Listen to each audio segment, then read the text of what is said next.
హైదరాబాద్ నగరంలో కూడా మూసీ నది రివర్ ఫ్రంట్ మనం డెవలప్ చేసుకుంటున్నాం. దీని చుట్టూతో రాత్రిపూట మొత్తం వ్యాపారాలు ఓపెన్ చేస్తాం.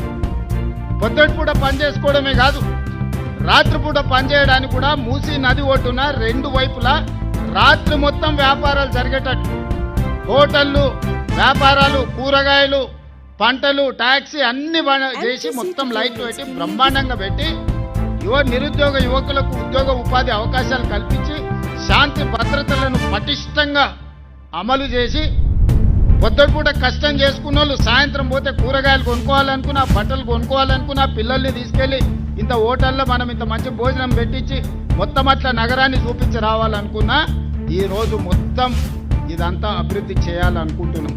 దీన్ని నైట్ ఎకానమీ అంటారు. పొద్దుటిపూటనే కాదు, రాత్రిపూట పరిశ్రమలు ఎట్లయితే జరుగుతున్నాయో నైట్ టూరిజంని కూడా మనము, లేక్ టూరిజంని కూడా మనం ఇవాళ డెవలప్ చేయాలనుకుంటున్నాం. అందుకే హైదరాబాద్ నగరంలో దీని చుట్టూతో రాత్రిపూట మొత్తం